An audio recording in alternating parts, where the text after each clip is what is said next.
Hello lovelies, welcome to today's video. So I've got a 12 by 12 layout for you today, and I'm using a mix of some Colour Blast products. So I'm using some colour paste and some artist inks on this one today. So if you just get into a mood when you want to scrapbook something, so you just go through your stuff and pull out some things. That's pretty much what this is. I just wanted to scrapbook something, and I have a pile of photos that sits on my desk that I've printed off in the past, and so whenever I get into this mood, I literally just go through it and pick a photo. So that's what I did. Now then I went through my stash of stuff.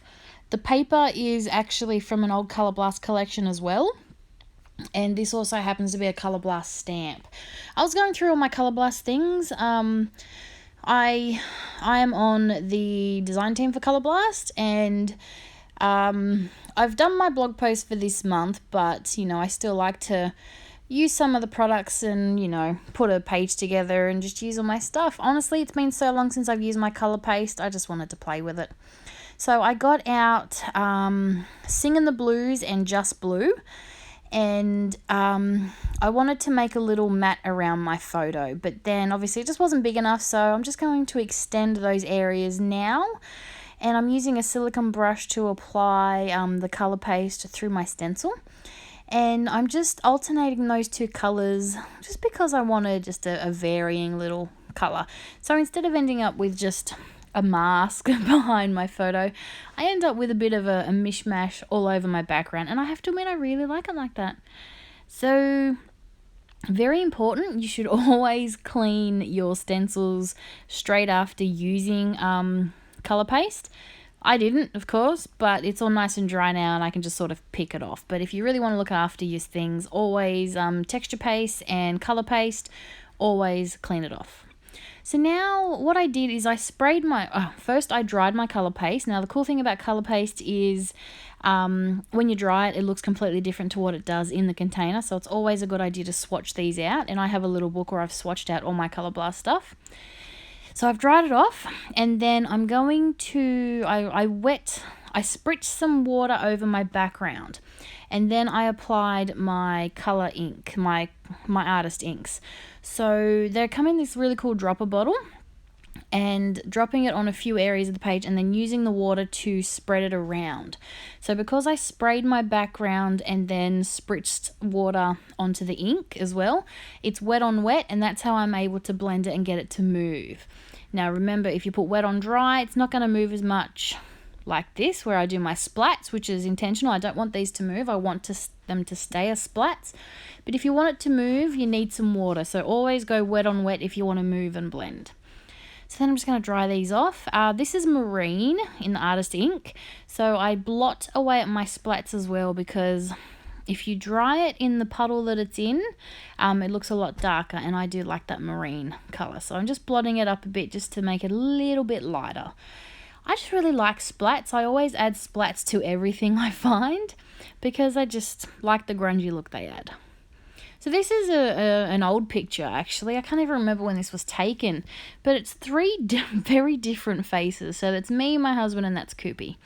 And Koopy, of course, is pulling a really funny face, and I'm laughing about something. It's a terrible photo of me. I've got a couple of chins. I absolutely hate that part, but I love the photo.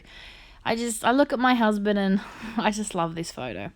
So that's why I've scrapped. Even though I don't like how I look in it, still it's a pretty caught in the moment kind of photo. And over the past few years, I've learnt not to care about those little things that I don't like so much, because in the end, I do these albums, one, because I love the process, but two, it's for my boys when they're older, that they can look at these memories and these photos, and I don't think they're gonna care that mum thinks she's got a few extra chins in this photo. I know that my kids love going through these albums, and I know that, they don't look and see the imperfections that I see. They see the funny faces. They see mummy laughing. So, yeah, I've learnt to be in more of the photos over the past few years. So make sure you include yourself. It's always very important. So I've matted my photo on another piece of Colour Blast paper from the Graffiti Grunge collection. I love that. It's one of my favourites.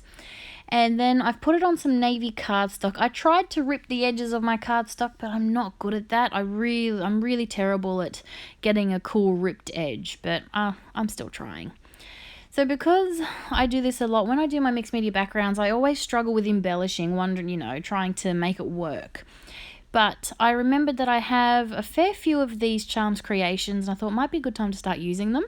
So I was going through my stash I was actually looking for a heart, but I don't have a blue heart.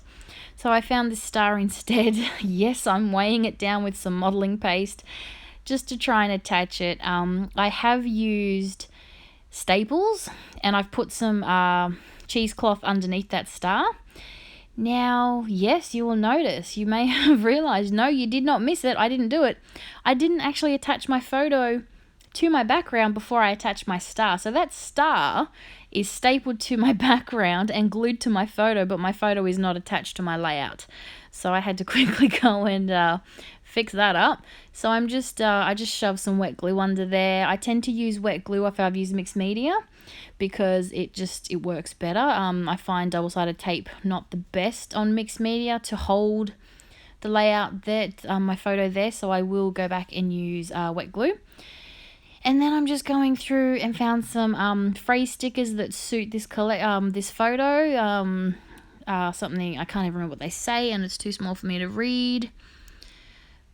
Yeah, no, I've got no hope. You probably see better than I can. And yes, see, weighing it down with my heaviest tubs, which is my modeling paste. And then I went to town with the bling.